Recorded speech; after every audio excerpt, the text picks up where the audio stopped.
Hybridisation concept की बात करें तो चलिए आगे देखते हैं कि ऐसा क्या कारण था कि हमको हाइब्रिडाइजेशन की तरफ जाना पड़ा, मतलब कि what were the drawbacks of valence bond theory.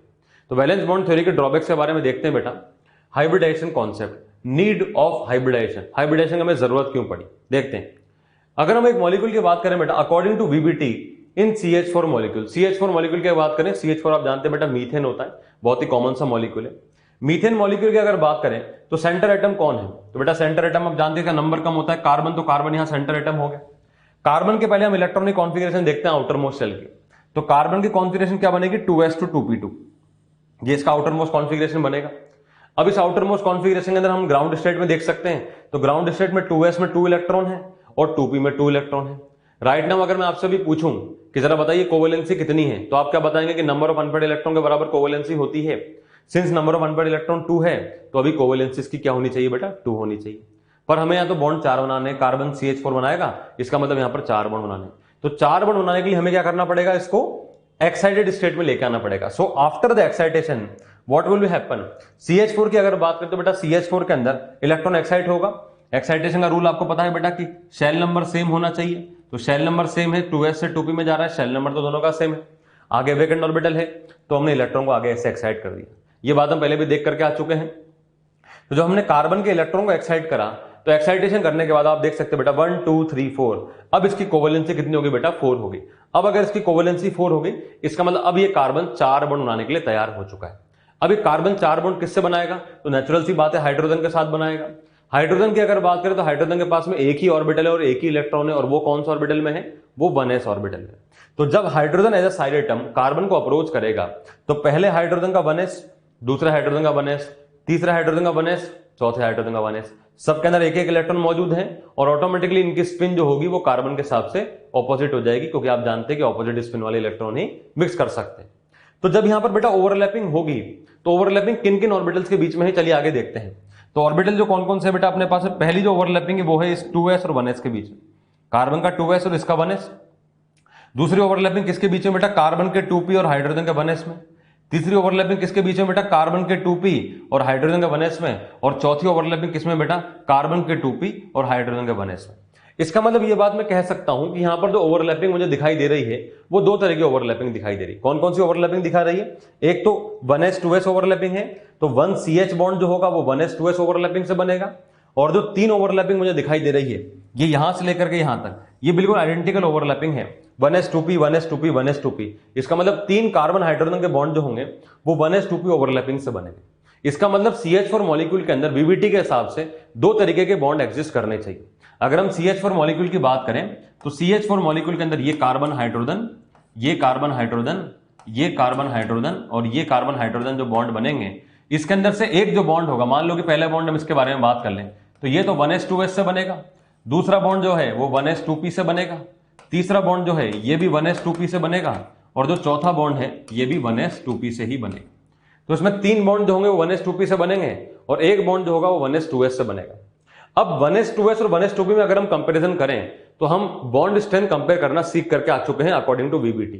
VBT क्या बोलता है कि अगर हमें बॉन्ड स्ट्रेंथ कंपेयर करनी होती है तो सबसे पहले तो हम शेल नंबर को देखते हैं। शेल नंबर जिसका कम होगा उसकी बॉन्ड स्ट्रेंथ हाई हो जाएगी। अगर शेल नंबर सेम हो जाएगा तब हम उसके डायरेक्शनल नेचर के बारे में देखेंगे, जिसका डायरेक्शनल नेचर ज्यादा होगा उसकी बॉन्ड स्ट्रेंथ ज्यादा हो जाएगी। अब यहां पर देखते हैं बेटा, तो बेटा आप देखें यहां पर 1s 2s 1s 2p, तो 1 2 1 2 1 2 1 2, इसका मतलब शेल नंबर दोनों में सेम हो गया। 1s 1s दोनों में सेम, 2s 2p के अंदर शेल नंबर दोनों का 2 2 हो गया। इसका मतलब शेल नंबर के बेस पर तो हम कंपेयर नहीं कर सकते। तो अगला हमें क्या देखना पड़ेगा, डायरेक्शनल नेचर देखना पड़ेगा। 1s 1s दोनों के अंदर सेम है, पर अगर हम 2s और 2p के अंदर बात करें तो हमें यह बात पता है कि s तो नॉन डायरेक्शनल होता है और p डायरेक्शनल होता है, जिस वजह से p का जो बॉन्ड बनेगा वो स्ट्रॉन्ग बॉन्ड बनेगा। इसका मतलब जो ओवरलैपिंग 1s और 2p के बीच में होगी उसके द्वारा जो बॉन्ड बनना चाहिए उसकी बॉन्ड स्ट्रेंथ ज्यादा होगी एज कंपेयर टू 1s और 2s के मुकाबले। इसका मतलब ये हो गया कि अगर हम CH4 मॉलिक्यूल के अंदर बात करें तो जो तीन CH बॉन्ड 1s 2p से बने हैं उनकी बॉन्ड स्ट्रेंथ डेफिनेटली हाई होनी चाहिए उस एक बॉन्ड से जो कि 1s 2s ओवरलैपिंग के द्वारा बन रहा है। इसका मतलब ये हो गया कि CH4 मॉलिक्यूल के अंदर दो तरीके की अपने पास में बॉन्ड स्ट्रेंथ होनी चाहिए। So on the basis of extent of overlapping we can say that in CH4 molecule 3 CH bond should be stronger as compared to 1 CH bond, or we can say that in CH4 molecule as per VBT 1 CH bond should be weaker then other 3 CH bonds. तो इसी बारे में बात क्या कही गई बेटा, देखें कि 3 CH bond 1s2 p are stronger than 1 CH bond 1s2 है, जैसा कि अभी हमने देखा। Next point, the 3 CH bond by 1s2p overlapping are at 90 degree and direction of 1 CH bond is uncertain. अब 90 डिग्री डायरेक्शन क्यों बताई गई है बेटा, क्योंकि आप देख सकते हैं अभी हमने CH4 का स्ट्रक्चर बना के बताया था बेटा आपको। तो CH4 का जो स्ट्रक्चर हमने बनाया था, तो कार्बन के साथ में जब हाइड्रोजन के बॉन्ड बन रहे हैं तो कार्बन के जो ऑर्बिटल इन्वॉल्व हो रहे हैं वो कौन कौन से बेटा, कार्बन के पास px था, py था और pz था। आप ये बात जानते हैं कि px, py और pz तीनों म्यूचुअली परपेंडिकुलर होते हैं, आपस में 90 डिग्री का एंगल होता है। तो जो एंगल इनके बीच में होना चाहिए था एग्जैक्टली वही एंगल मॉलिक्यूल में होना चाहिए। इसका मतलब इनके बीच में अगर 90 डिग्री का एंगल था तो मॉलिक्यूल में एंगल क्या होना चाहिए, 90 का एंगल होना चाहिए। तो अकॉर्डिंग टू वीबीटी अगर हम बात करें तो वीबीटी यहां पर ये बात बोलती है कि CH4 के अंदर सभी बॉन्ड बराबर नहीं होंगे, एक बॉन्ड कमजोर होगा बाकी 3 बॉन्ड के मुकाबले में। दूसरी बात वीबीटी ये बात बोलता है कि CH4 मॉलिक्यूल के अंदर जो अपना बॉन्ड एंगल है वो कितना आना चाहिए बेटा, 90 डिग्री अपना बॉन्ड एंगल आना चाहिए। ये बात कही किसने, वीबीटी ने। But the fact is that shape of CH4 is tetrahedral and all CH bond lengths are equal. अब जो हमने एक्सपेरिमेंट करा, तो एक्सपेरिमेंट करने के बाद हमें क्या पता पड़ा, एक्सपेरिमेंट करने के बाद हमें पता पड़ा कि नहीं भाई, सभी के सभी CH बॉन्ड जो है उनकी बॉन्ड डिस्टेंस बिल्कुल बराबर होती है, एकदम आइडेंटिकल बॉन्ड होते हैं और उसका स्ट्रक्चर भी 90 डिग्री वाला एंगल वाला नहीं होता है, कुछ टेट्राहेड्रल स्ट्रक्चर होता है, जैसा भी हमने फास्फोरस का स्ट्रक्चर देखा था। तो इसका स्ट्रक्चर टेट्राहेड्रल हो रहा है और बॉन्ड लेंथ भी सभी की सभी बराबर है, सभी बॉन्ड स्ट्रेंथ बराबर है। तो ये तो बेटा एक्सपेरिमेंट हो गया। एक्सपेरिमेंट को तो हम झूठ नहीं बोल सकते, एक्सपेरिमेंट को तो हम झुठला नहीं सकते। इसका मतलब कहीं ना कहीं थ्योरी के अंदर कुछ ना कुछ कमी है, इस थ्योरी को थोड़ा बहुत सुधारना चाहिए। अच्छा, ऐसा CH4 मॉलिक्यूल में नहीं देखा गया, ऐसा लाखों करोड़ों मॉलिक्यूल में और देखा गया, अमोनिया वगैरह इस सब मॉलिक्यूल में देखा गया। तो जहां पर भी पॉलीएटॉमिक स्पीशीज का फॉर्मेशन होना आ रहा था वहां कहीं ना कहीं वीबीटी फेल हो जा रहा था, वीबीटी कॉन्सेप्ट को ढंग से एक्सप्लेन नहीं कर पा रहा था। तो पॉलीएटॉमिक स्पीशीज के अंदर बॉन्डिंग को समझाने के लिए अब एक नए कॉन्सेप्ट को इंट्रोड्यूस किया गया, जिस कॉन्सेप्ट का नाम क्या था बेटा, कॉन्सेप्ट ऑफ हाइब्रिडाइजेशन। अब कॉन्सेप्ट ऑफ हाइब्रिडाइजेशन क्या बात बोलता है, हाइब्रिडाइजेशन का मतलब क्या है बेटा, हाइब्रिड हो जाना। हाइब्रिड का मतलब क्या होता है बेटा, आप समझते हैं, मिक्सिंग हो जाना। मिक्सिंग करने का मतलब क्या हो गया, कॉन्सेप्ट ये बात बोलता है कि जब CH4 मॉलिक्यूल का फॉर्मेशन होना था तो जब कार्बन के बगल में 4 हाइड्रोजन के एटम्स उसको अप्रोच करेंगे तो अट्रैक्शन की वजह से एनर्जी रिलीज होगी, अट्रैक्शन की वजह से एनर्जी रिलीज होगी, जिसकी वजह से जब हाइड्रोजन के एटम कार्बन को अप्रोच करेंगे तो कार्बन के जो ऑर्बिटल्स होंगे वो आपस में क्या हो जाएंगे बेटा, मिक्स हो जाएंगे। कार्बन के जो ऑर्बिटल्स होंगे वो आपस में क्या हो जाएंगे बेटा, मिक्स हो जाएंगे। जैसा कि अभी आप देख सकते हैं कार्बन के पास में एक ऑर्बिटल 2p का है और 3 ऑर्बिटल 2p के हैं। ध्यान देना बेटा, हम ऑर्बिटल के बारे में बात कर रहे हैं, इलेक्ट्रॉन के बारे में बात नहीं कर रहे हैं। तो कार्बन के जो ऑर्बिटल्स हैं वो आपस में मिक्स हो जाएंगे जब इसका एक s ऑर्बिटल और 3p ऑर्बिटल मिक्स हो जाएंगे।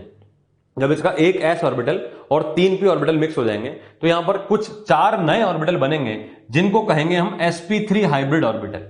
sp3 का मतलब क्या है बेटा, इसको पहली बात तो sp क्यूब ना बोले, इसको sp क्यूब नहीं बोलते, इसको sp3 बोलते हैं। sp3 का मतलब क्या है, एक हाइब्रिड ऑर्बिटल बनेगा जिसका नाम क्या है, sp3 है। जैसे ह्यूमन बींग्स होते हैं, आप और हम सब ह्यूमन बींग्स है, पर हम सब के नाम अलग अलग है। अब हम सब है तो ह्यूमन बींग्स ना, तो हम सब ह्यूमन बींग्स से नाम अलग अलग है, बिल्कुल सेम टू सेम कॉन्सेप्ट यहां पर चलेगा। हाइब्रिड ऑर्बिटल्स जो होंगे वो सब एक जैसे टाइप के बन सकते हैं पर उनके नाम जो होंगे वो अलग अलग होंगे, वो डिपेंड करेगा उसके स्ट्रक्चर पे। तो जैसे जैसे मैं आप आगे डिस्कस करते जाएंगे आपको ऑटोमेटिक बातें समझ में आती चली जाएंगी। CH4 मॉलिक्यूल में बताया गया कि जब कार्बन का एक s ऑर्बिटल 3p ऑर्बिटल से मिक्स होगा तो यहां पर 4 sp3 नए हाइब्रिड ऑर्बिटल्स का फॉर्मेशन होगा। और जब इसके पास में 4 sp3 नए हाइब्रिड ऑर्बिटल का फॉर्मेशन होगा तो ये sp3 ऑर्बिटल कैसा दिखाई देगा, तो जो अपने पास में हाइब्रिड ऑर्बिटल होता है बेटा, इसके अंदर 2 हिस्से होते हैं। हाइब्रिड ऑर्बिटल के अंदर 2 हिस्से होंगे, एक बड़ा हिस्सा होगा इसको बोलेंगे मेजर लोब, एक छोटा हिस्सा होगा इसको बोलेंगे हम क्या बेटा, माइनर लोब। मैक्सिमम इलेक्ट्रॉन जो होगा वो मेजर लोब के अंदर प्रेजेंट होगा। तो हमने यहां पर बताया बेटा कि तो एक s और 3p मिले तो अपने पास क्या बनेंगे बेटा, यहां पर 4 sp3 हाइब्रिड ऑर्बिटल बन जाए। तो इस तरीके से हम यहां पर 4 sp3 हाइब्रिड ऑर्बिटल के बारे में बोल सकते हैं। तो ये क्या बन गया अपने पास में, they all are 4 sp3 hybrid orbital. ये अपने पास में 4 sp3 हाइब्रिड ऑर्बिटल्स तैयार हो। अब ये जो 4 sp3 हाइब्रिड ऑर्बिटल तैयार हुए, इनका कोई भी प्रॉपर्टी ओरिजिनल ऑर्बिटल से मिक्स नहीं करेगा और ओरिजिनल ऑर्बिटल से मैच नहीं करता। ओरिजिनल ऑर्बिटल्स बोले या प्योर ऑर्बिटल बोले, इनको बेटा प्योर ऑर्बिटल भी बोल सकते हैं। ये है अपने पास में प्योर ऑर्बिटल, ये है अपने पास में हाइब्रिड ऑर्बिटल। हाइब्रिड ऑर्बिटल का नेचर प्योर ऑर्बिटल से एकदम अलग होता है। प्योर ऑर्बिटल और हाइब्रिड ऑर्बिटल के अंदर कुछ समानता नहीं होती है। हाइब्रिड ऑर्बिटल मिक्सिंग होने के बाद जो नए ऑर्बिटल बने उनका नाम है। तो हर हाइब्रिड ऑर्बिटल का नाम क्या है बेटा, sp3। इसका नाम भी sp3 है, इसका नाम भी sp3 है, इसका नाम भी sp3 है, इसका नाम भी sp3। Since total energy is conserve, तो जितने ऑर्बिटल पहले थे उतने ऑर्बिटल नए बनने चाहिए। एनर्जी कंजर्वेशन का लॉ बोलता है एनर्जी के neither be created nor be destroyed. इसलिए अगर 4 ऑर्बिटल मिक्स हुए थे, एक s और 3 p का, इसलिए हम 4 नए हाइब्रिड ऑर्बिटल 4 ही sp3 का फॉर्मेशन करेंगे। अब जब ये 4 sp3 ऑर्बिटल बने तो आप देख सकते हैं बेटा ये एक s orbital px py pz से मिक्सिंग करके प्योर एटॉमिक ऑर्बिटल से 4 अपने पास में sp3 हाइब्रिड ऑर्बिटल तैयार हो गए। इस तरह से 4 sp3 हाइब्रिड ऑर्बिटल तैयार हो जाए। अब जो इलेक्ट्रॉन अपने पास प्योर ऑर्बिटल्स में थे वो इलेक्ट्रॉन सब एक एक करके बराबर बराबर तरीके से हाइब्रिड ऑर्बिटल्स में डिस्ट्रीब्यूट करने की अपने आप को कोशिश करेंगे। तो जब ये अपने आप को हाइब्रिड ऑर्बिटल डिस्ट्रीब्यूट करने की कोशिश करेंगे तो स्ट्रक्चर कैसा बनेगा, तो बेटा एक अपने पास में ये sp3, ध्यान देना ये एक sp3 है ऊपर से लेकर नीचे तक, ये नीचे के एक sp3, ये दूसरा sp3, ये तीसरा sp3 और ये चौथा sp3। इस तरह से स्ट्रक्चर तैयार हो जाएगा। जब इनके अंदर इलेक्ट्रॉन जाएंगे तो नेचुरल सी बात है कि इलेक्ट्रॉन जाएंगे तो इलेक्ट्रॉन इलेक्ट्रॉन में रिपल्शन होता है, तो ऑटोमेटिकली ये जो ऑर्बिटल्स बने हैं ना sp3, ये स्पेस में अपने आप को ऐसे अरेंज करने की कोशिश करेंगे ताकि इनके बीच में रिपल्शन मिनिमाइज हो जाए। कम से कम रिपल्शन, अगर जीरो रिपल्शन नहीं हो पाए तो कम से कम मिनिमम रिपल्शन तो हो ही जाए। तो ऑटोमेटिकली जो sp3 ऑर्बिटल बने इनमें इलेक्ट्रॉन मौजूद होने की वजह से, रिपल्शन होने की वजह से ये ऑटोमेटिक स्पेस में अपने आप को ऐसे एग्जिस्ट करने की कोशिश करेंगे ताकि इनके बीच में रिपल्शन मिनिमम हो जाए। और मिनिमम रिपल्शन होने की वजह से अब जो इसकी स्टेट बनकर के आएगी उसको बोलेंगे बेटा इसकी इलेक्ट्रॉनिक ज्योमेट्री। इलेक्ट्रॉनिक ज्योमेट्री का मतलब क्या है कि इलेक्ट्रॉन किस तरीके से स्पेस में रखे हुए हैं, उस ज्योमेट्री को, उस स्टेट का नाम क्या दिया गया है, इलेक्ट्रॉनिक ज्योमेट्री। तो इलेक्ट्रॉन किस तरीके से स्पेस में अरेंज्ड हैं इसको कहा जाता है बेटा इलेक्ट्रॉनिक ज्योमेट्री। अब इसकी इलेक्ट्रॉनिक ज्योमेट्री क्या निकल के आती है, ये निकल के आती है बेटा टेट्राहेड्रल। ये ज्योमेट्री से बात निकल के आती है कि इसके स्ट्रक्चर क्या है, टेट्राहेड्रल स्ट्रक्चर निकल के आती है। इस तरीके से यहां पर जो स्ट्रक्चर जो sp3 हाइब्रिड ऑर्बिटल बने ये ऑटोमेटिक अपने आप को क्या कर लेते हैं बेटा, आप टेट्राहेड्रल स्पेस में, टेट्राहेड्रल ज्योमेट्री में अरेंज कर लेते हैं। अब ये तो बात होगी बेटा किसकी, कार्बन की। किसकी बात हुई बेटा, कार्बन की। अभी तक हमने हाइड्रोजन के बारे में बात नहीं करी है। तो कार्बन क्या है बेटा, सेंटर एटम है।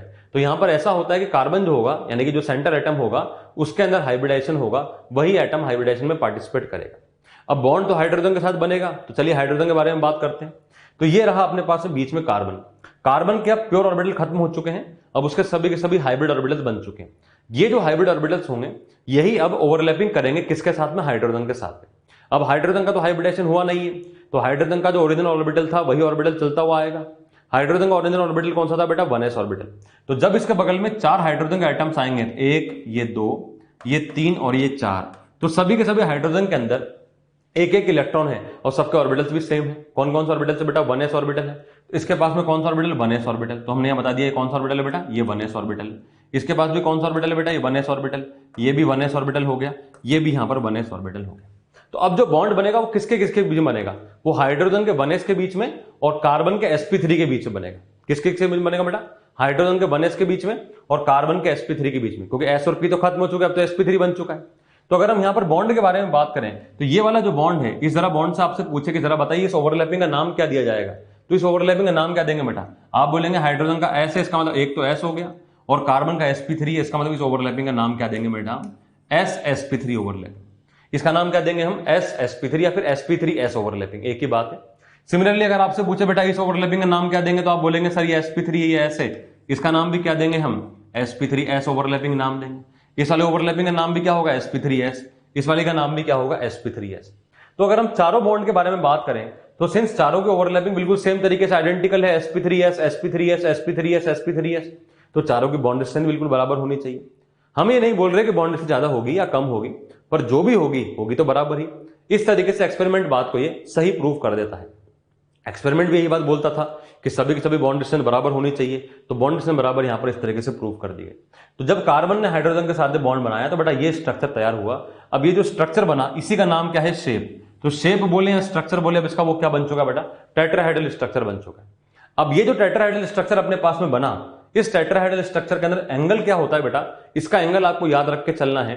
टेट्राहेड्रल का एंगल होता है बेटा 109 डिग्री 28 मिनट्स। क्या एंगल होता है बेटा, 109 डिग्री 28 मिनट्स इसका एंगल होता है, जिसको कि हम चाहें तो 109 डिग्री 28 मिनट्स को अगर आप चाहें तो इसको 109.5 डिग्री भी बोल सकते हैं। ये डिग्री के अंदर हो गया, मिनट्स के अंदर हो गया, दोनों ही बातें आपको पता होनी चाहिए। इस तरीके से यहां पर CH4 में हाइब्रिडाइजेशन हुआ। अब आप ये बात देखिए बेटा, हम ये बात सीख करके आए थे कि दो एलिमेंट के बीच पहला बॉन्ड जो होता है वो सिग्मा होता है। सिंस आप देख सकते हैं कि यहाँ पर एक ही एक बॉन्ड बन रहे हैं, कार्बन हाइड्रोजन पहला बॉन्ड सिग्मा बॉन्ड होगा, कार्बन हाइड्रोजन पहला बॉन्ड सिग्मा हो गया, ये भी सिग्मा हो गया, ये भी सिग्मा हो गया। ये सभी के सभी बॉन्ड किससे बने बेटा? हाइब्रिड ऑर्बिटल से बन रहे हैं। इसका मतलब हाइब्रिड ऑर्बिटल जो होंगे वो क्या करेंगे? सिग्मा बॉन्ड का फॉर्मेशन करेंगे। इस तरीके से हाइब्रिड ऑर्बिटल क्या कर रहे हैं बेटा? यहाँ पर सिग्मा बॉन्ड का फॉर्मेशन कर रहे हैं। Now the important thing is that CH bond is formed by sp3s overlapping, जैसा कि भी हमने देखा sp3s ओवरलैपिंग से बनेगा। Next point, total bond angles of 109 degree 28 minutes are 6। कितने एंगल हो गए बेटा अपने पास में? यहाँ पर 6 एंगल्स हो गए। अब ये 6 एंगल्स के बारे में अगर हम आपसे बात करें तो 6 एंगल किस तरीके से होंगे बेटा? 3D में आप इसको सोचने की कोशिश करना बेटा। तो बेटा CH4 का स्ट्रक्चर हमें दिखेगा कैसा? तो बेटा CH4 का स्ट्रक्चर आप देखिए, आपको जिस तरीके से स्ट्रक्चर दिखाई देगा ये है एक्चुअल में टेट्राहेड्रल स्ट्रक्चर। ये जो स्ट्रक्चर मैंने आपको बना के बताया बेटा, ये इसको इस स्ट्रक्चर को क्या बोलते हैं? हम टेट्राहेड्रल स्ट्रक्चर बोलते हैं। अब टेट्राहेड्रल स्ट्रक्चर में आप ये बात देखें कि दिखाई कैसा देगा, हमें पहली बात इस बात को समझें। सेंटर एटम जो होगा बीच में यहाँ पर कार्बन होगा, एक हाइड्रोजन ऊपर की तरफ होगा, एक हाइड्रोजन इधर की तरफ होगा, एक हाइड्रोजन ये ऐसे ब्लू पेन जा रहा है इधर की तरफ होगा, और एक हाइड्रोजन ऐसा ब्लैक पेन जा रहा है इधर की तरफ होगा। तो बेटा ये जो स्ट्रक्चर होगी इस स्ट्रक्चर को हम क्या बोलेंगे? टेट्राहेड्रल स्ट्रक्चर बोलेंगे। अब टेट्राहेड्रल स्ट्रक्चर के अंदर अभी जैसे मैंने आपको बताया बेटा, एंगल कितने का होगा? अपना एंगल होगा 109 डिग्री 28 मिनट्स का, इतना एंगल होगा। अब ऐसे एंगल कितने होंगे? चलिए आगे गिनते हैं बेटा। तो ऐसे एंगल कितने होंगे? तो बेटा हर एंगल जो होगा इसके अंदर वो बिल्कुल एक जैसा एंगल होगा। तो देखते हैं पहला कौन सा एंगल होगा। पहला एंगल देखिए आप इस रेड वाले और ग्रीन वाले में, इस रेड और ग्रीन में पहला एंगल ही हो गया, एक एंगल ये 1। दूसरा एंगल क्या होगा बेटा? इस रेड वाले ब्लू वाले में 2, ये 2 एंगल हो गए। तीसरा एंगल क्या होगा बेटा? इस रेड वाले ब्लैक वाले में, जो पीछे की तरफ जा रहा है ना, ये 3 एंगल हो गए। ठीक है बेटा, 3 एंगल समझ में आ गए। इसके बाद देखें बेटा, ब्लैक वाले और रेड वाले में ये चौथा एंगल हो जाएगा। ब्लैक और रेड के अंदर 4 एंगल, रेड और ब्लू के अंदर ये 5 एंगल हो जाएगा, और फिर ये ब्लू और ब्लैक के अंदर 6 एंगल हो जाएंगे। इस तरीके से हमें बात देख सकते हैं कि टेट्राहेड्रल जो स्ट्रक्चर बनेगा, इस टेट्राहेड्रल स्ट्रक्चर के अंदर there would be 6 angles of 109 degree 28 minutes, और there would be 6 angles of what? 109.5 degree.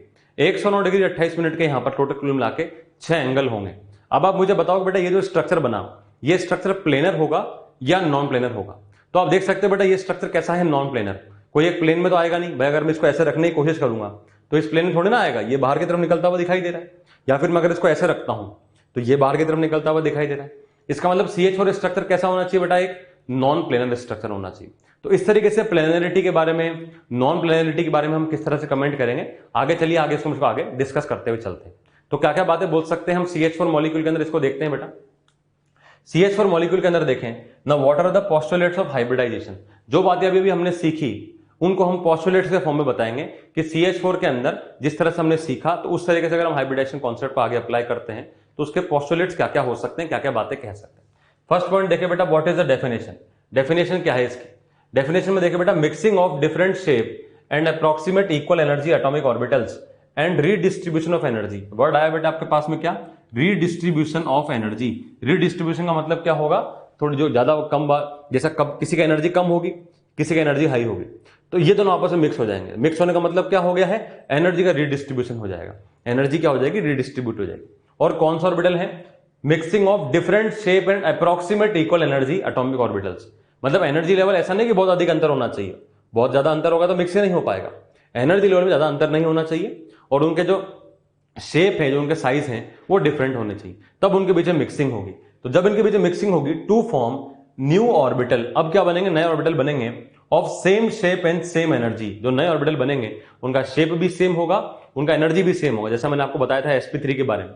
These new orbitals are called hybrid orbital. इन नए ऑर्बिटल क्या बोलेंगे बेटा? हम हाइब्रिड ऑर्बिटल बोलेंगे।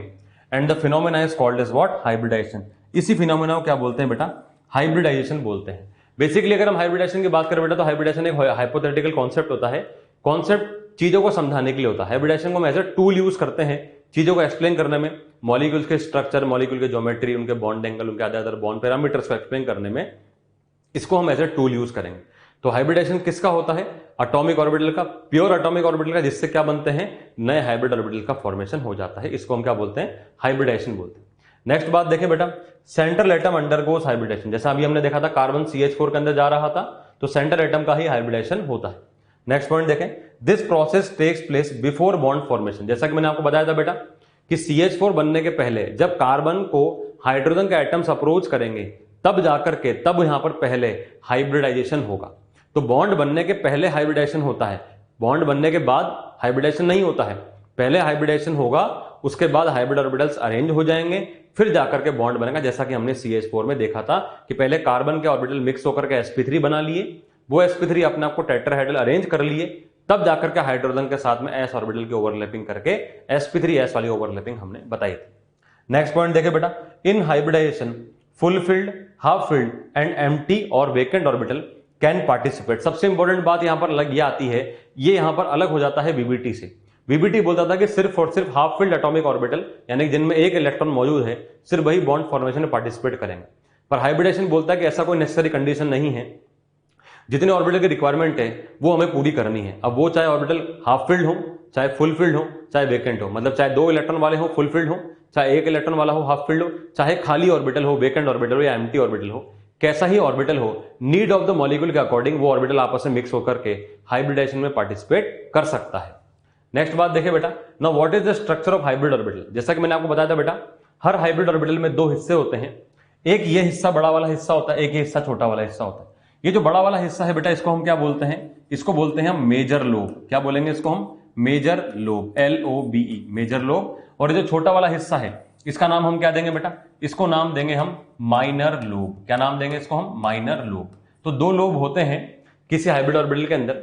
अब आप देख सकते हैं कि बेटा यहाँ पर मेजर नाम क्यों, क्योंकि बड़ा है, माइनर नाम क्योंकि ये छोटा है। तो मैक्सिमम इलेक्ट्रॉन जो मौजूद होगा वो कहां होगा बेटा, मेजर लोब के अंदर होगा। माइनर लोब में इलेक्ट्रॉन ना के बराबर होता है, बहुत ही कम इलेक्ट्रॉन माइनर लोब के अंदर प्रेजेंट होता है। तो नेक्स्ट पॉइंट क्या है, each hybrid orbital having 2 lobes, one is major lobe, one another is minor lobe, bond will be formed from major lobe. अब आप देख सकते हैं बेटा कि बॉन्ड जो बनेगा ना वो मेजर लोब से बनेगा। तो मेजर लोब से क्यों बनेगा, नेचुरली आप ये बात समझ सकते हैं, क्योंकि मैक्सिमम इलेक्ट्रॉन जब मेजर लोब में प्रेजेंट है तो जहां मैक्सिमम इलेक्ट्रॉन बैठा होगा वहीं से तो बॉन्ड बनेगा। मैक्सिमम इलेक्ट्रॉन कहां है, मेजर लोब में, इसलिए बॉन्ड हमेशा कौन बनाएगा, मेजर लोब ही बनाएगा। नेक्स्ट पॉइंट देखिए बेटा, number of hybrid orbital formed is equal to the number of atomic orbitals participating in hybridization. बिल्कुल सिंपल सी बात है, एनर्जी कंजर्वेशन का लॉ है, मैंने आपको पहले भी समझाया था CH4 के अंदर। एनर्जी कंजर्वेशन का लॉ क्या बोलता है, energy can neither be created nor be destroyed, it can only change it's form.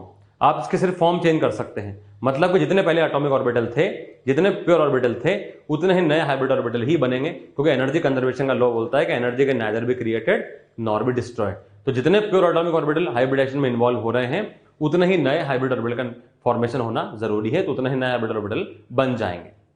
Next point देखिए बेटा, the directional properties in hybrid orbital is more than the atomic orbitals, therefore hybrid orbitals form stronger sigma bond. बहुत important बात है बेटा, आप देख सकते हैं, क्योंकि आप ये बात देख सकते हैं कि अगर हम यहां पर जैसे इस हाइब्रिड ऑर्बिटल की बात करें तो पॉइंट ये कहना चाह रहा है कि हाइब्रिड ऑर्बिटल के अंदर डायरेक्शनल नेचर ज्यादा होता है, इस वजह से यहां पर जो बॉन्ड बनेगा उसका बॉन्ड का स्ट्रेंथ नॉर्मल जो बॉन्ड बनता है प्योर ऑर्बिटल से उसके मुकाबले में ज्यादा होता है। कैसे होता है आप समझ सकते हैं बेटा, जैसे कि मान लीजिए एक हाइब्रिड ऑर्बिटल है और मैं एक प्योर ऑर्बिटल की बात करूं, मान लो कि मैंने एक प्योर ऑर्बिटल के बारे में बात करी, तो बेटा प्योर ऑर्बिटल मान लो कि मैंने पी ऑर्बिटल लिया, तो पी ऑर्बिटल जब हम लेंगे तो आपको पता है कि दोनों के दोनों लोब बराबर बराबर है यहां, तो यहां पर तो हाफ इलेक्ट्रॉन डेंसिटी होगी और यहां पर हाफ इलेक्ट्रॉन डेंसिटी होगी।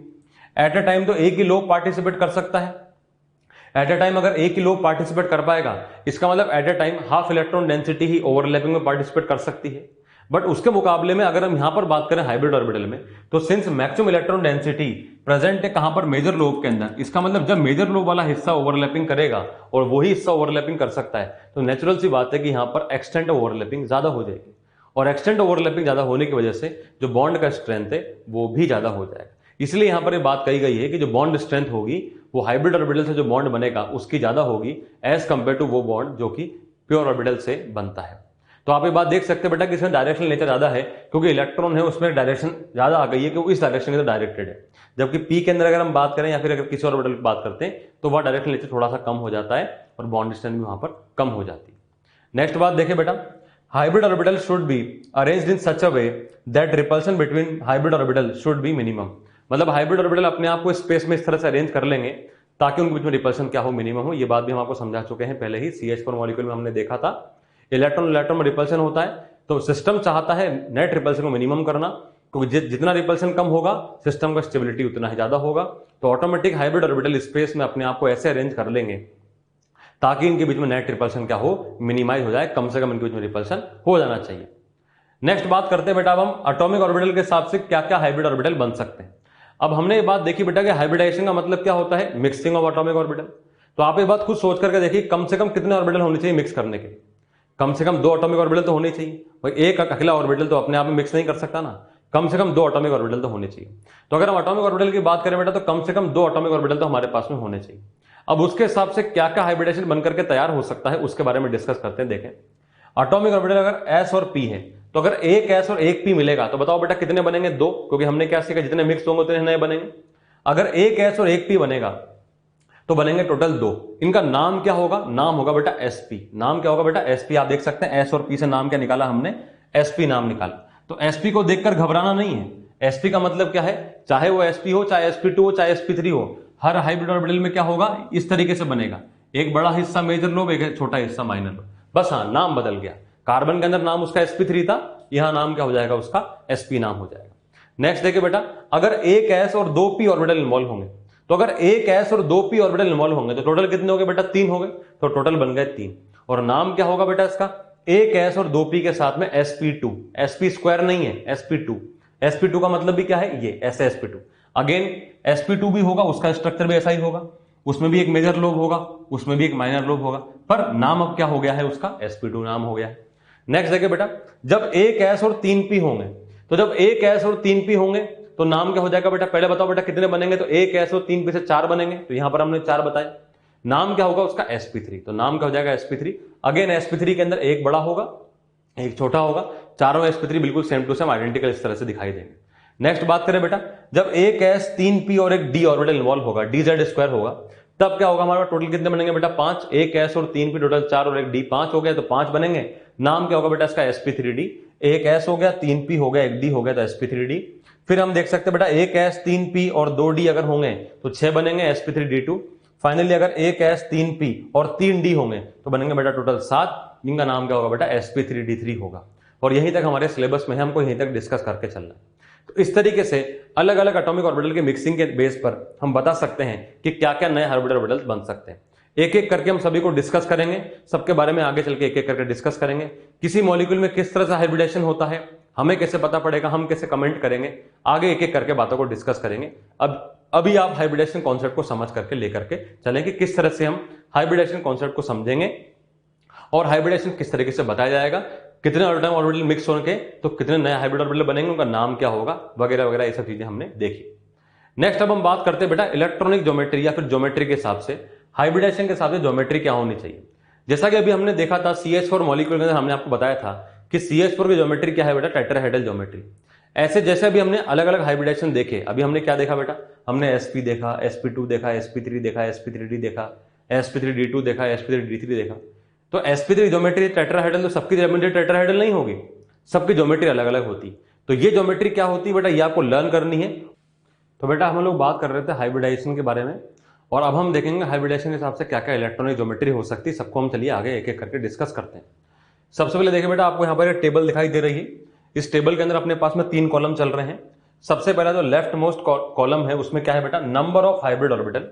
फिर हम देखेंगे क्या उसके हिसाब से हाइब्रिडाइजेशन होगा, और फिर हम देखेंगे उसके साथ इलेक्ट्रॉनिक ज्योमेट्री ऑफ मॉलिक्यूल क्या होगा, मतलब कि किस तरह से हाइब्रिड ऑर्बिटल स्पेस में अरेंज्ड होंगे, इलेक्ट्रॉन किस तरीके से स्पेस में अरेंज्ड होंगे उन हाइब्रिड ऑर्बिटल में, उसके बारे में हम डिस्कस करें।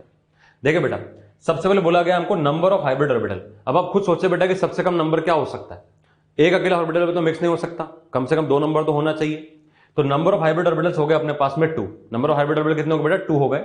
हाइब्रिडेशन क्या होगा बेटा? sp होगा, जैसा भी हमने देखा s और px। अब इसकी इलेक्ट्रॉनिक ज्योमेट्री जो होती है वो होती है बेटा लीनियर। क्या होती है बेटा? लीनियर। लीनियर का स्ट्रक्चर देखे बेटा, बीच में यहां पर ऐसे बीच में सेंटर एटम होगा, एक इधर की तरफ होगा, एक इधर की तरफ होगा, मतलब कि एक इधर की तरफ अपने पास में होगा, एक इधर की तरफ होगा। ये कुछ इस तरह से बनेगा बेटा, एक इधर की तरफ होगा, ये रहा एक, और ये दूसरा इधर की तरफ होगा, ये रहा दूसरा। तो ये जो स्ट्रक्चर बना, इस स्ट्रक्चर का नाम क्या दिया बेटा हमने? लीनियर स्ट्रक्चर दिया। अभी लीनियर स्ट्रक्चर में देखे बेटा आप एंगल कितना होगा, तो बेटा यहां पर एंगल क्या होगा? 180 का एंगल होगा। आप देख सकते हैं इन दोनों के बीच में क्या एंगल है? 180 का एंगल। भाई ये एंगल क्या है? 180 का एंगल है ना, यही तो एंगल होगा इन दोनों के बीच में। तो यहां पर बॉन्ड एंगल कितने का हो गया बेटा? 180 का एंगल हो गया। नेक्स्ट बात करें नंबर ऑफ हाइब्रिड ऑर्बिटल, जब 3 हो जाएंगे तो 3 का मतलब क्या है बेटा? हाइब्रिडेशन sp2 हो जाएगा, एक s और 2 p। एक s और 2 p का मतलब s px और py। अच्छा, मॉलिक्यूल के अंदर अभी आप बाय डिफॉल्ट s px और py मानकर चल सकते हैं, पर अगर आपको क्वेश्चन में दिया हुआ है कि मॉलिक्यूल अपना yz प्लेन में है तो ऑटोमेटिक वो s py pz हो जाएगा। अगर मॉलिक्यूल हमें दिया हुआ है कि वो xz प्लेन में है तो वो s px और pz हो जाएगा। सिमिलरली बेटा एसपी में भी हम देख सकते थे कि एस और पीएक्स तो बाय डिफॉल्ट हमने मान लिया, पर अगर आपको बोल रहा है कि मॉलिक्यूल एक्स एक्सिस का लॉन्ग है तो एस और पीएक्स होगा, वाई एक्सिस का लॉन्ग है तो एस और पीवाई हो जाएगा, अगर जेड एक्सिस का लॉन्ग है तो एस और पीजेड हो जाएगा। इस तरीके से हम sp2 के बारे में यहाँ कमेंट कर रहे हैं। तो अभी हमने क्या मान के चला कि एस पीएक्स और पीवाई है। जैसे मैंने आपको बताया बेटा पीएक्स पीवाई के साथ में या तो वो चाहे तो पीवाई पीजेड भी कर सकते हैं, पीजेड पीएक्स भी कर सकते हैं, कुछ भी कर सकते हैं। बात यहां पर कि एक एस और दो पी होने चाहिए, एक एस और दो पी के होने से तीन बनेंगे। अब ये तीनों जो बनेंगे बेटा इसका स्ट्रक्चर का नाम क्या होता है? Trigonal planar. ये ट्राइगोनल प्लेनर स्ट्रक्चर है बेटा। इस ट्राइगोनल प्लेनर स्ट्रक्चर में देखिए बेटा आप यहां पर ऐसे सेंटर में है, एक ऊपर की तरफ है, एक इधर की तरफ है, एक इधर की तरफ है। तो आप देख सकते हैं बेटा ये स्ट्रक्चर आपको एक ट्राइंगल की तरह दिख रहा है, दिख रहा है ना बेटा ट्राइंगल की तरह। ये ट्राइंगल की तरह दिखने की वजह से क्या नाम दिया गया इसका? ट्राइगोनल प्लेनर नाम दिया गया। अब ट्राइगोनल प्लेनर में कितना एंगल होगा आप देखें बेटा, तो आप देख सकते हैं बेटा कि ट्राइगोनल प्लेनर में ये एंगल कितने का है? ये एंगल है अपने पास में 120 का। ऐसे कितने एंगल होंगे? तो तीनों एंगल बराबर होंगे, तीनों एंगल बराबर है तो यहां पर एक, ये दो, ये तीन, तो तीनों ही एंगल क्या होंगे बेटा? 120 के होंगे। तो 120 के एंगल कितने मिल गए बेटा हमको? यहां पर 3 एंगल मिल गए। इसका मतलब ट्राइगोनल प्लेनर में एंगल होता है 120 डिग्री का, और ऐसे टोटल एंगल कितने होते हैं बेटा? 3 एंगल्स होते हैं। नेक्स्ट बात करते हैं बेटा नंबर ऑफ हाइब्रिड ऑर्बिटल्स 4। अब 4 के हिसाब से क्या निकलेगा बेटा? sp3, इसको तो हम पहले ही देख चुके हैं। sp3 के अंदर अब एक s, px, py, pz तीनों के तीनों शामिल हो जाएंगे, p तो s रहेगा साथ में, तो कितने बनेंगे बेटा? sp3 बनेंगे। नाम क्या होगा बेटा? टेट्राहेड्रल होगा। टेट्राहेड्रल हम देख करके आ चुके हैं, मैंने बताया था आपको। टेट्राहेड्रल स्ट्रक्चर बनेगा। ये अपने पास में एक बॉन्ड इधर रहेगा, एक बॉन्ड, ये बॉन्ड पीछे की तरफ जाएगा, ये बॉन्ड ऐसा रहेगा। अब ये एंगल कितने का है बेटा? ये एंगल देखा बेटा हमने 109 डिग्री 28 मिनट, ये एंगल रहेगा ना बेटा। ऐसे कितने एंगल है बेटा आप देखें तो बेटा मैंने आपको बताया थोड़ी देर पहले कि यहां पर कितने एंगल है बेटा? ऐसे 6 एंगल्स हैं, तो 6 एंगल होंगे अपने पास में 109.5 डिग्री के, या फिर 6 एंगल होंगे 109 डिग्री 28 मिनट्स के। नेक्स्ट बात करें बेटा नंबर ऑफ हाइब्रिड ऑर्बिटल 5 हो गए। अब 5 के अंदर क्या क्या होगा? तो बेटा ये होगा sp3d हाइब्रिडेशन। sp3d हाइब्रिडेशन के अंदर एक s होगा, px, py, pz होगा, और d का कौन सा ऑर्बिटल इन्वॉल्व होगा? तो बेटा आप याद रख के चलें, यहां पर d का जो ऑर्बिटल इन्वॉल्व है वो कौन है? वो dz² ऑर्बिटल इन्वॉल्व होता है। ये सबसे इंपॉर्टेंट हाइब्रिडेशन होता है बेटा, इसके बेस पर क्वेश्चन लगातार पूछे जाते रहे हैं। तो sp3d हाइब्रिडेशन के अंदर आपसे पूछेगा कि जरा बताएं कि d कौन सा इन्वॉल्व होता है, क्योंकि d 5 होते हैं आप जानते हैं, dxy, dyz, dzx, dx² - y² और dz²। तो इनके अंदर से जो dz² ऑर्बिटल है वो यहां पर इंक्लूड होता है, वो यहां पर शामिल होता है। जब ये dz² ऑर्बिटल बेटा यहां इंक्लूड हो रहा है, इसका स्ट्रक्चर कैसा बनता है? इसके स्ट्रक्चर को बोलते हैं बेटा हम ट्राइगोनल बाइपिरामिडल स्ट्रक्चर। अब पहली बात तो आप समझे कि ट्राइगोनल बाइपिरामिडल स्ट्रक्चर दिखता कैसा है। ट्राइगोनल बाइपिरामिडल दो शब्दों से मिलकर बना है, ट्राइगोनल और बाइपिरामिडल। ट्राइगोनल तो बिल्कुल ये का ये स्ट्रक्चर है, अभी हमने देखा। ये जो ट्राइगोनल प्लेनर है इसी से ट्राइगोनल बना है। अब बाइपिरामिडल कैसा बना है मैं आपको समझाता हूं बेटा। देखें पहले तो आप एक ट्राइंगल बनाए जैसा भी हमने बनाया। ये जो अगर हम ट्राइंगल बना रहे हैं, ये ट्राइंगल जो बनाया ये ट्राइगोनल प्लेनर वाला स्ट्रक्चर हो गया। अब बाइपिरामिडल कैसा बनेगा? तो ये जो 3 बॉन्ड बने, इसके अलावा एक बॉन्ड जो होगा, जो एक बॉन्ड होगा वो ऐसा बाहर की तरफ होगा, ये ऐसा होगा, ये ऐसा बेटा कैसा होगा? ये ऐसा बाहर की तरफ होगा। तो जब ये बॉन्ड ऐसे बाहर की तरफ होगा तो एक बॉन्ड ऐसे बाहर की तरफ होगा और एक बॉन्ड स्ट्रक्चर में से अंदर की तरफ होगा। थोड़ा आपको 3 डायमेंशन में सोचना पड़ेगा बेटा इसके लिए। मैंने ये ट्राइगोनल स्ट्रक्चर बनाया जस्ट लाइक दिस sp2, और एक बॉन्ड जो होगा वो मेरा कैसा होगा? ऐसा बाहर की तरफ निकलता हुआ होगा। तो एक बॉन्ड ऐसा प्लेन से बाहर की तरफ निकलेगा तो नेचुरल सी बात है एक बॉन्ड ऐसा प्लेन की तरफ अंदर भी जाएगा। अब ये जो बॉन्ड बाहर की तरफ जा रहा है, ये जो बॉन्ड बाहर की तरफ जा रहा है, देखिए बेटा अगर मैं इस बॉन्ड के स्टॉप को इन तीनों पॉइंट से ज्वाइन करता हूं, अगर मैं इसको तीनों पॉइंट ज्वाइन करता हूं तो क्या आपको ऊपर पिरामिड बनता हुआ दिखाई दे रहा है? मेरे हिसाब से बात समझ आ रही होगी आपको बेटा। अगर आप इसको समझ नहीं पा रहे तो आप इसको ऐसे देखें, अगर मैं इस ट्राइंगल को इस प्लेन से उठा करके इस प्लेन में ले आऊं, इस प्लेन से उठाकर मैं अगर इस प्लेन में ले आता हूं, तब आप मैं देख सकते हैं बेटा कि मैंने एक बॉन्ड ऊपर की तरफ बनाया। अब अगर मैं इस ऊपर वाले बॉन्ड को इन तीनों पॉइंट से ज्वाइन करता हूं तो आप देख सकते हैं बेटा आपको एक पिरामिड बनता हुआ दिखेगा ऊपर। जैसा पिरामिड आपको एक बनता हुआ दिखेगा ऊपर इस बॉन्ड से, सेम टू सेम नीचे की तरफ एक बॉन्ड बैठा हुआ है, तो नीचे से भी एक पिरामिड बनता हुआ आपको दिखाई देगा। तो एक पिरामिड ऊपर की तरफ बना, एक पिरामिड नीचे की तरफ बना। तो जब एक पिरामिड ऊपर की तरफ होगा, एक पिरामिड नीचे की तरफ होगा, तो उसको मैं बेटा इस तरीके से शो कर रहा हूं। ध्यान देना बेटा, ये दोनों लाइन जो हमने बनाई है, ये प्लेन में नहीं है, ये आउट ऑफ द प्लेन। अब जब हमने इसको ज्वाइन करा तो क्या नाम दिया हमने? ट्राइगोनल तो बन गया था, एक पिरामिड ऊपर एक पिरामिड नीचे, इसलिए इसका नाम क्या है? Trigonal bipyramidal, TBP, trigonal bipyramidal इसका स्ट्रक्चर का नाम होता है। अब ट्राइगोनल बाइपिरामिडल में कितने एंगल होते हैं, क्या क्या होते हैं, चलिए आगे डिस्कस करते हैं बेटा।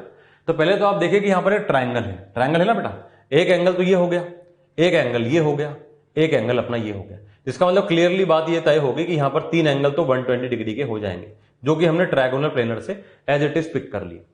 अब ये जो अपने पास है बॉन्ड है, तो मैंने क्या बताया बेटा आपको, ये जो बॉन्ड है ये प्लेन में नहीं है, आउट ऑफ द प्लेन है, ये इस तरह से होगा। अब आप मुझे बताओ कि बेटा ये ब्लैक पेन में और इस रेड लाइन में क्या एंगल है, तो आप देख सकते हैं बेटा कि 90 डिग्री एंगल है इनके बीच में, तो यहां पर एक एंगल 90 का हो गया। सिमिलरली आप देखिए बेटा इस रेड वाले पेन में, इस रेड वाली लाइन में और ब्लैक पेन में, इसमें और इसमें क्या एंगल है बेटा, तो बेटा ये भी 90 में होंगे आपस में, ये भी तो 90 में होंगे।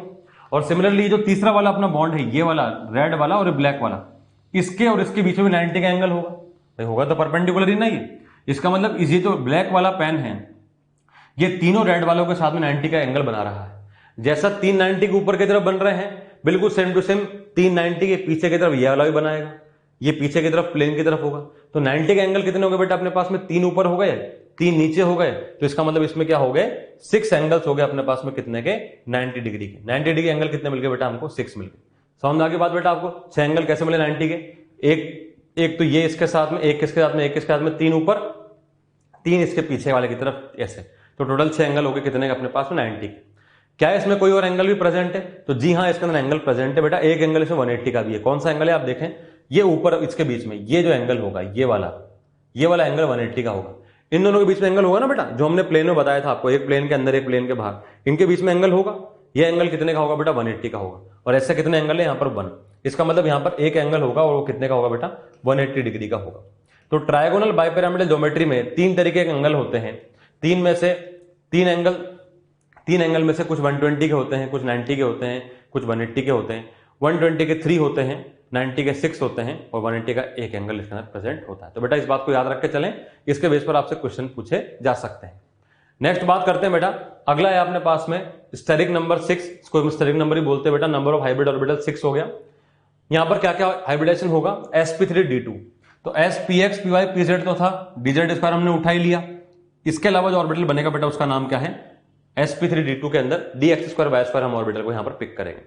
यहां जो ज्योमेट्री बनती है इसका नाम है बेटा क्या, square bipyramidal geometry. Square bipyramidal geometry जिसको कि ऑक्टाहेड्रल ज्योमेट्री भी कहा जाता है, जिसको कि ऑक्टाहेड्रल ज्योमेट्री भी कहा जाता है। अब square bipyramidal geometry, octahedral geometry किस तरीके से होती है, तो पहले आप इस बात को समझें।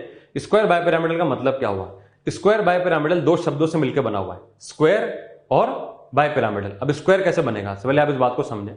4 बॉन्ड जो होंगे ना बेटा वो कुछ इस तरीके से होंगे। ये पहला बॉन्ड बनाया हमने 1, ये 2, ये 3 और ये 4। अगर आप इन चारों को ऐसे साइड से ज्वाइन करते हैं तो क्या आपको स्क्वायर बनता हुआ दिखाई दे रहा है, मेरे हिसाब से आपको बात समझ आ रहा है, आपको स्क्वायर बनता हुआ दिखाई दे रहा है। तो ये तो बन गया अपने पास में एक स्क्वायर। अब इसके बाद में बाइपिरामिडल, जैसा हमने ट्रायगोनल बाइपिरामिडल टीबीपी में देखा था, बिल्कुल सेम टू सेम होगा। एक बॉन्ड जो होगा वो ऐसा आउट ऑफ द प्लेन होगा, ऐसा बाहर की तरफ निकलता हुआ होगा, और एक बॉन्ड जो होगा वो अंदर की तरफ होगा। तो एक बॉन्ड ऐसे बाहर की तरफ होगा, एक बॉन्ड ऐसे अंदर की तरफ होगा। तो जो मेरा बाहर वाला बॉन्ड है, अगर मैं इसको इन सब पॉइंट से ज्वाइन करता हूं तो आपको एक पिरामिड बनता हुआ दिखाई देगा बेटा ऊपर। अगर मैं इस ऊपर वाले को इसे स्क्वायर के चारों पॉइंट से ज्वाइन कर दूं तो आपको एक बेटा पिरामिड बनता हुआ दिखेगा ना ऊपर, एक पिरामिड ऊपर बनेगा। सिमिलरली ये नीचे जो है, ये ग्रे वाला जो है, ये भी एक पिरामिड नीचे बनाएगा। तो बीच में तो स्क्वायर रखा हुआ है, एक पिरामिड ऊपर एक पिरामिड नीचे, नाम क्या हो गया, स्क्वायर बाइपिरामिडल। इस स्ट्रक्चर का नाम क्या हो गया बेटा, स्क्वायर बाइपिरामिडल, SBP इसका स्ट्रक्चर का नाम हो गया। अब इसका दूसरा नाम भी दिया हुआ है बेटा ऑक्टाहेड्रल। अब ऑक्टाहेड्रल नाम कैसा है इस बात को समझें आप। देखिए बेटा ये जो स्क्वायर बना हुआ है, ये स्क्वायर बना हुआ है ना बेटा, ये स्क्वायर बना हुआ है, ये हमने एक बॉन्ड ऊपर की तरफ रखा।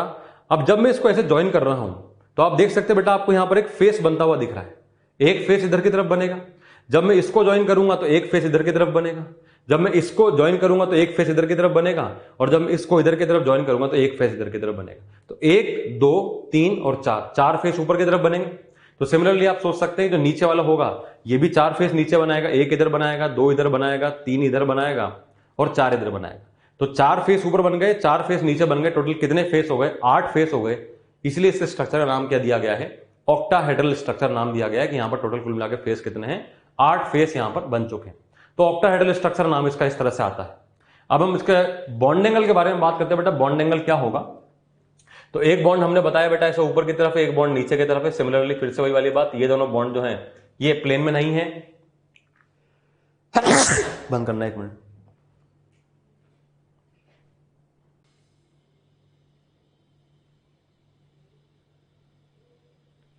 स्टूडेंट्स देखें बेटा आगे हमने देखा बेटा स्ट्रक्चर के बारे में। इस स्ट्रक्चर में हम लोग देख रहे हैं किस तरह से बॉन्ड बताए गए हैं।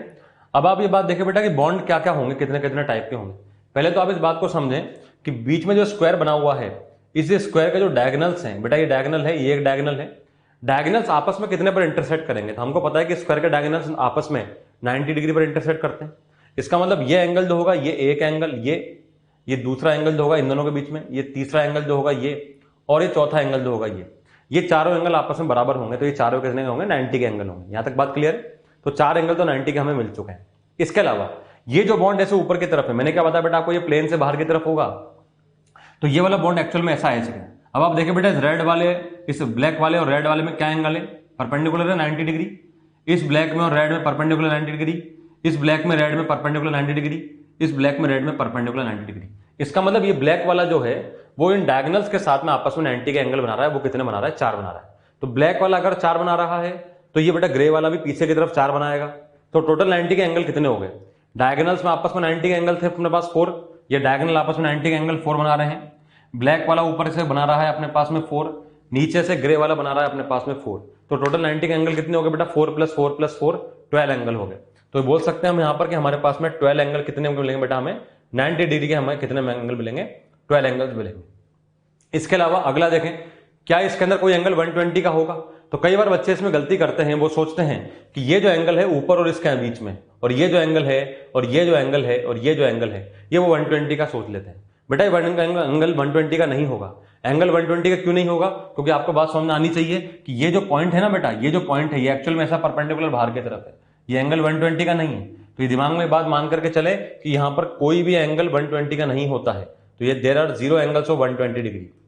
इसके अलावा इसमें कोई और एंगल पॉसिबल है क्या बेटा, हाँ पॉसिबल है। आप देख सकते हैं बेटा इसमें 180 का एंगल भी पॉसिबल है। आप इसमें देख सकते हैं बेटा कि ऊपर और नीचे ये जो परपेंडिकुलर वाले हमने बॉन्ड बताए थे, इसके अंदर क्या होगा, एक एंगल 180 का होगा, आपस में एंगल 180 का होगा। दोनों डायगोनल्स इनमें और इनमें ये एंगल 180 का होगा, और इनमें और इनमें ये एंगल भी क्या होगा बेटा, 180 का होगा। इसका मतलब there would be 3 angles of 180 degree. यहां पर 3 एंगल कितने के हो जाएंगे बेटा, 180 डिग्री के हो जाएंगे। तो स्क्वायर बाइपिरामिडल का नाम ऑक्टाहेड्रल क्यों है, स्क्वायर बाइपिरामिडल क्यों है, आपको बात समझ में आ चुकी है। अब कितने टाइप के एंगल है बेटा, यहाँ पर 2 टाइप के एंगल है, 90 का एंगल है, 180 का एंगल है। 120 का कोई भी एंगल नहीं है, 90 का एंगल टोटल 12 और 180 का एंगल है अपने पास में 3, एक इसमें एक इसमें और एक इसमें, ऐसे टोटल अपने पास में 3 एंगल हो जाएंगे 180 डिग्री के। लास्ट हाइब्रिडेशन जो अपने पास में आता है वो है बेटा अपने पास में number 7, number of hybrid orbital 7। Hybridization हो जाएगा sp3d3, जब एक s px py pz के साथ dz square dx square minus y square और अपने पास में बेटा एक dxy ऑर्बिटल इंक्लूड हो जाएगा, तब इसको हम क्या नाम देंगे बेटा, sp3d3 हम इसका नाम दे सकते हैं। तो ऐसे इसका नाम क्या हो जाएगा, sp3d3 इसका नाम हो जाएगा। अब sp3d3 की अगर हम बात करें तो इसका नाम क्या है बेटा, पेंटागोनल बाइपिरामिडल। अब पेंटागोनल बाइपिरामिडल कैसा दिखाई देता है, पहले आप इस बात को समझें। पहले हम किसी पेंटागन के बारे में बात करते हैं। ये जो पेंटागन है बेटा, ये रेगुलर पेंटागन है। अब रेगुलर पेंटागन हमें कुछ इस तरह से दिखाई देगा। ये तो अपने पास में एक पेंटागन बना रहा हूं मैं, इसको देखे बेटा आप, ये पेंटागन है, ये एक पेंटागन बना, बीच में यहां पर सेंटर एटम होगा ये। अगर मैं इसको ज्वाइन करता हूं तो ये एक बॉन्ड बनेगा, ये एक बॉन्ड बनेगा, ये एक बॉन्ड बनेगा, ये एक बॉन्ड बनेगा और ये एक बॉन्ड बनेगा, इस तरीके से। तो 5 बॉन्ड तो ऐसे बन गए, ये बन गया बेटा अपना क्या, पेंटागन।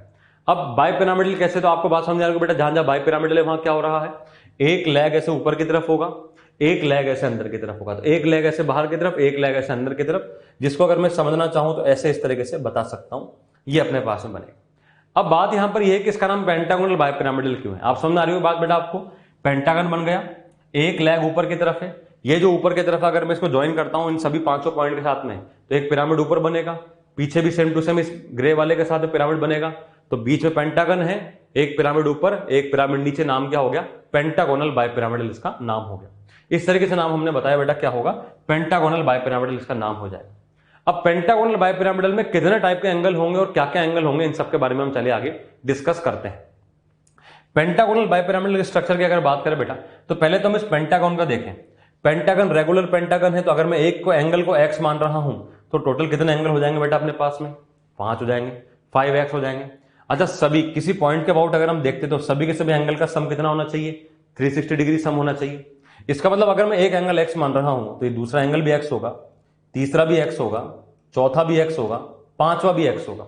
तो जो 5 होंगे, 5x का सम कितना होना चाहिए बेटा, 360 डिग्री इसका सम होना चाहिए। और अगर 5x का सम 360 डिग्री है तो एक x का वैल्यू कितना निकल के आएगा बेटा अपने पास में 72 डिग्री निकल करके आएगा। इसका मतलब ये हो गया कि there would be 5 angles of 72 degree in pentagonal bipyramidal PBP geometry. यहां पर 5 एंगल क्या होंगे बेटा 72 के होंगे। इसके अलावा कोई और एंगल पॉसिबल है क्या? जी हां पॉसिबल है। आप देखिए बेटा ये ऊपर और नीचे जो लेग है, ये जो लेग है इसमें आपस में क्या एंगल है? इसमें एंगल आप देख सकते हैं बेटा ये 180 का एंगल बनेगा इनके बीच में आपस में। तो there would be one angle of 180 degree, एक एंगल यहां पर 180 का हो जाएगा। इसके अलावा क्या 90 के एंगल होंगे? जी हाँ 90 के एंगल होंगे। कैसे होंगे बेटा आप देखें, ये जो लेग है ऊपर की तरफ ये एक्चुअल में कैसा है इधर की तरफ है। तो आप फिर से देख सकते हैं बेटा कि ये जो ब्लैक वाला रेड वाले हैं, रेड वाले बॉन्ड कितने बेटा 5 बॉन्ड है। तो ब्लैक वाले का हर रेड वाले के साथ में एंगल 90 का बनेगा, कोई परपेंडिकुलर है प्लेन में। तो 5 एंगल बनाएंगे ऊपर की तरफ ये ब्लैक वाले, 5 एंगल बनाएंगे पीछे की तरफ ग्रे वाले। टोटल कितने एंगल हो गए बेटा अपने पास में 10 एंगल हो गए। कितने के? 90 डिग्री के। समझ में बात आ गई बेटा आपको? भैया अपना पेंटागन बन गया था। पेंटागन के 5 बॉन्ड बने, 1 2 3 4 5, ये 5 बॉन्ड बने। पांचों के साथ में ये जो ब्लैक वाला पेन है ये 90 बनाएगा ना बेटा। ये आउट ऑफ द प्लेन है, 1 2 3 4 और ये 5 एंगल ऊपर 5 एंगल पीछे। 10 कितने मिल गए आपको बेटा? 10 एंगल्स मिल गए हमें कितने बेटा 90 डिग्री के। तो इस तरीके से हम बता सकते हैं कि पेंटागोनल बाइपिरामिडल ज्योमेट्री जो है उसके अंदर 10 एंगल होंगे 90 के, एक एंगल होगा 180 का और 5 एंगल कितने होंगे बेटा अपने पास में 70 डिग्री के। अपने पास में 5 एंगल्स बताए जाए। अब इसके अंदर आप एक बात देखें बेटा, आपको कुछ बातें और नजर आ रही होंगी यहाँ पर, इक्वेटोरियल पोजीशन और एक्सियल पोजीशन ये क्या होती है। वैसे हम इसको आगे चलकर डिस्कस करेंगे। अभी आप ये बात देखें इसमें क्या क्या बातें बताई गई वो आपको बातें याद रखनी। देखिए बात करते हैं बेटा हम, जब हम लोग यहाँ पर sp3d3 sp3d के बारे में बात कर रहे थे तो बेटा sp3d के अंदर लोन पेयर जो होता है उसको हमेशा इक्वेटोरियल पोजीशन पर रखा जाता है। अब पहली बात तो इक्वेटोरियल पोजीशन क्या होती है? देखिए बेटा जहां पर भी बाइपिरामिडल वर्ड आ रहे हैं, ट्रायगोनल बाइपिरामिडल हो, स्क्वायर बाइपिरामिडल हो या पेंटागोनल बाइपिरामिडल हो, इनके अंदर से दो कौन कौन से, एक तो ट्रायगोनल बाइपिरामिडल और एक पेंटागोनल बाइपिरामिडल। इन स्ट्रक्चर की अगर हम बात करें तो जो लेग ऐसा ऊपर और नीचे की तरफ है, मतलब जो ऐसा आउट ऑफ द प्लेन जा रहे हैं, इन पोजीशन को बोलते हैं बेटा एक्सियल पोजीशन। क्या बोलते हैं? Axial position. और जो लेग ऐसा प्लेन में मौजूद रहता है, जैसे ये वाला लेग जो है ये प्लेन में मौजूद है, इसको बोलते हैं बेटा क्या? Equatorial position. तो sp3d के अंदर और sp3d3 के अंदर दो तरह की पोजीशंस होती हैं, एक होती है एक्सियल, एक होती है इक्वेटोरियल। वो लेंथ जो ऐसे आउट ऑफ द प्लेन जाती है, जो ऐसे आउट ऑफ द प्लेन जाती है, इसको बोलते हैं हम एक्सियल। और जो लेंथ प्लेन में मौजूद रहती है, जैसा भी यहां पर प्लेन में मौजूद है, इसको क्या बोलते हैं हम? इक्वेटोरियल पोजीशन बोलते हैं। तो बात यहां पर ये होती है कि अगर हम sp3d की बात करें तो लोन पेयर को हमेशा कहां रखा जाता है बेटा? इक्वेटोरियल पोजीशन में रखा जाता है। ऐसा क्यों होता है इसको हम आगे चलकर डिस्कस करेंगे। नेक्स्ट बात करें बेटा sp3d3 के अंदर, sp3d3 में अगर एक लोन पेयर होगा तो इसको कहां रखेंगे बेटा? हम इक्वेटोरियल पे रखेंगे। इक्वेटोरियल पे रखने का मतलब क्या हो गया? ये वाला पोजीशन जो है अपना, ये वाला पोजीशन जो है अपना, इसको कहां रखेंगे बेटा? हम इक्वेटोरियल पोजीशन पे रखेंगे। और अगर दो लोन पर आएंगे तो कहां रखेंगे? तो बेटा दो लोन पर आएंगे तो अपने पास कहां जाएंगे? वो एक्सियल पोजीशन में जाएंगे। एक्सियल पोजीशन का मतलब क्या हो गया बेटा? ऐसा ऊपर और नीचे। तो ये जो पोजीशन है इसको बोलते हैं एक्सियल पोजीशन, और ये जो पेंटागन के अंदर प्रेजेंट है इसको क्या बोलते हैं? हम इक्वेटोरियल पोजीशन। तो ये आपको याद रख के चलना है बेटा कि sp3d3 के अंदर अगर हमारे पास में एक लोन पर आता है तब तो वो इक्वेटोरियल में जाएगा, पर अगर दो लोन पर जाते हैं तो वो ऊपर और नीचे एक्सियल पोजीशन में जाएंगे। अच्छा अगर sp3d2 की बात करें तो बेटा यहाँ लोन पर कहीं भी रख सकते हो, यहाँ कुछ फर्क नहीं पड़ता है, बिल्कुल सिमेट्रिकल ज्योमेट्री होती है, आइडेंटिकल सभी सभी बॉन्ड होते हैं, ऑक्टाहेड्रल स्ट्रक्चर इसका नाम होता है। नेक्स्ट बात करते हैं बेटा अब हम कि कब किसी मॉलिक्यूल में हाइब्रिडाइजेशन कैसे बताया जाएगा। तो हाइब्रिडाइजेशन को प्रेडिक्शन करने के लिए, प्रेडिक्शन ऑफ हाइब्रिडाइजेशन स्टेट बताने के लिए हमको एक नंबर चाहिए, जिस नंबर का नाम क्या है? Sn, steric number. जैसा कि हमने बताया आपको CH4 में हाइब्रिडाइजेशन क्या था बेटा? sp3 था। अब sp3 तो हमने देख करके बोल दिया कि sp3 हमने मॉलिक्यूल की स्ट्रक्चर देखी। सपोज कोई नया मॉलिक्यूल आ जाए आपके पास में, मान लो आपके पास में SF4 मॉलिक्यूल आ जाए, अब कैसे बताएंगे हम। मान लो आपके पास में SO3 मॉलिक्यूल आ जाए, अब कैसे बताएंगे हम। मान लो आपके पास में H2O आ जाए। तो ऐसे अगर हमारे पास में अलग अलग मॉलिक्यूल्स आ जाएंगे तो मॉलिक्यूल को देख करके हम किस तरह से हाइब्रिडाइजेशन प्रेडिक्शन बताएंगे, क्या उसके इलेक्ट्रॉनिक ज्योमेट्री बताएंगे, उसके लिए हम यूज करते हैं, अपने पास में फॉर्मूला है बेटा to calculate the number of steric number. Steric number का मतलब बेसिकली इतना ही है कि कितने हाइब्रिड ऑर्बिटल्स बनेंगे। तो स्टेरिक नंबर की कैलकुलेशन देखते हैं बेटा कैसे होती है। यहां पर हम दो तरीके देखेंगे बेटा। पहले हम बात करेंगे number of hybrid orbital steric number is equal to number of sigma bonds plus number of lone pair on central atom. जैसा कि मैंने बताया बेटा आपको कि हाइब्रिडाइजेशन जो होता है वो सेंट्रल एटम का होता है, तो उसी के लिए हम स्टेरिक नंबर कैलकुलेशन करेंगे क्योंकि उसी का हमें हाइब्रिडाइजेशन बताना होगा। तब हम कैसे बताएंगे? तो एक मेथड तो अपने पास में ये है कि हम ये चेक करें कि नंबर ऑफ सिग्मा बॉन्ड वो कितने बना रहा है, plus number of lone pair on centre atom कितने हैं। तो जो स्ट्रक्चर हमें दिया होगा उस स्ट्रक्चर के बेस पर हम देखेंगे कि वो सेंटर एटम है वो कितने नंबर ऑफ सिग्मा बॉन्ड बना रहा है, सिग्मा पाई नहीं, सिग्मा बॉन्ड बना रहा है, और उस पर कितने लोन पेयर मौजूद है।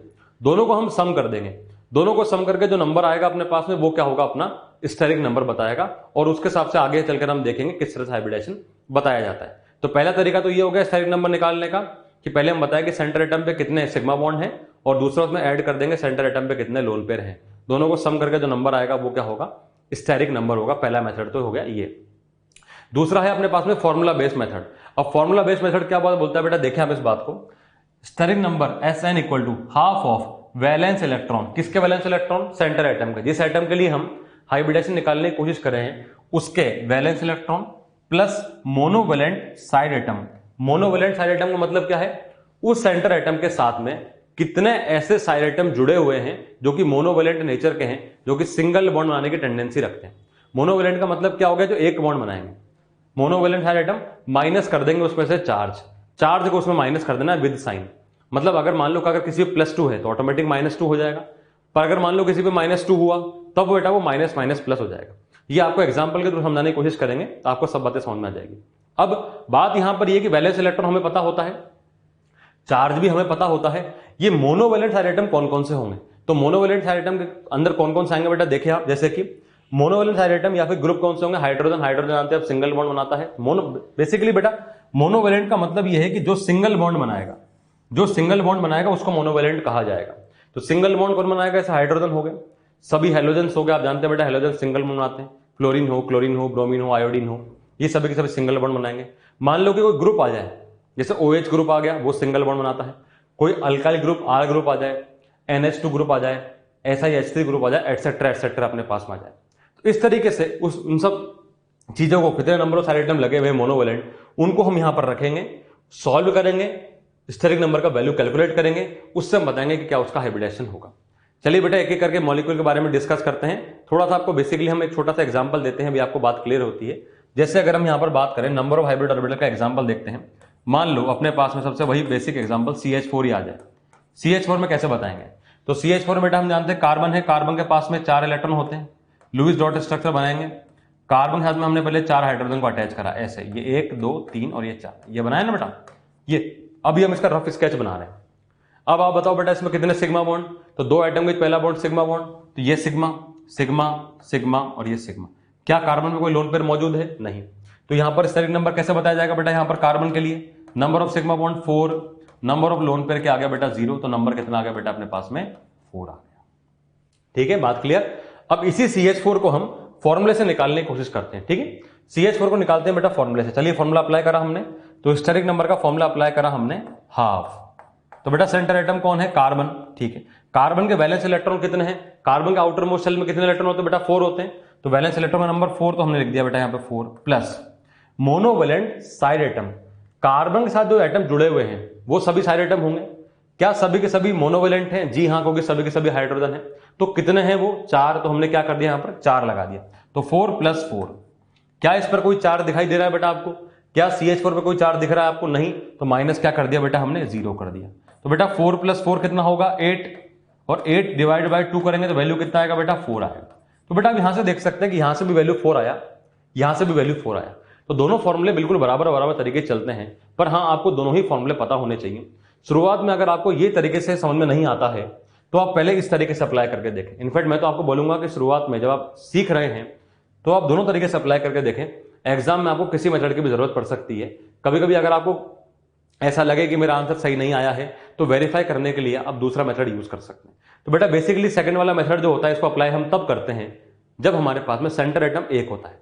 कभी कभी आपका सेंटर एटम बहुत सारे भी होंगे तब ये फॉर्मूला अप्लाई नहीं हो पाएगा। तो अब ऊपर वाले फॉर्मूले की बात करें बेटा, तो ये जो फॉर्मूला है ये थोड़ा एडवांस फॉर्मूला है। आप देख सकते हैं नीचे वाला फॉर्मूला आसान लगेगा आपको, इससे अप्लाई करेंगे आपको आसान लगेगा, पर ये वाला फॉर्मूला जो है आगे चल के हम इसी फॉर्मूले को बार बार अप्लाई करेंगे। तो शुरुआत में आप दोनों तरीके से अप्लाई करके देख सकते हैं, हर मॉलिक्यूल का दोनों तरीके से सॉल्व करें, बट एट द एंड बाद में जैसे आपको प्रैक्टिस हो जाएगी तब हम लगातार इस वाले मॉलिक्यूल्स, इस वाले फॉर्मूले से ही मॉलिक्यूल्स में हाइब्रिडेशन कमेंट कर पाएंगे। अब हम देखते हैं स्टेरिक नंबर के हिसाब से हाइब्रिडेशन क्या क्या हो सकता है। जैसा भी हमने बताया बेटा 4 होगा तो किसी का 3 भी होगा, किसी का 2 भी होगा, किसी का 7 भी होगा। तो क्या क्या होगा इसको देखते हैं बेटा। तो स्टेरिक नंबर Sn के हिसाब से हाइब्रिडेशन क्या होगा, तो स्टेरिक नंबर बेसिकली बताता है हमें नंबर ऑफ हाइब्रिड ऑर्बिटल के बारे में। तो अगर नंबर ऑफ हाइब्रिड ऑर्बिटल 2 हैं तो बेटा क्या होगा, sp, 3 का sp2, 4 का sp3, 5 का होगा बेटा sp3d, 6 का होगा बेटा sp3d2 और 7 का क्या हो जाएगा बेटा अपने पास में sp3d3 हो जाएगा। बहुत आसान समझ सकते हैं बेटा आप। 2 का मतलब 2 होंगे तो एक s एक p होगा, दिमाग में सोच के चलें। 3 का मतलब एक s और 2 p होंगे तो sp2 हो जाएगा। सिमिलरली आप आगे के बारे में ऐसे सोच करके चल सकते हैं। तो ये हमारे पास में स्टेरिक नंबर के हिसाब से अलग अलग हाइब्रिडाइजेशन तैयार हो गए। अब हम किसी का भी हाइब्रिडाइजेशन कमेंट आसानी से कर सकते हैं।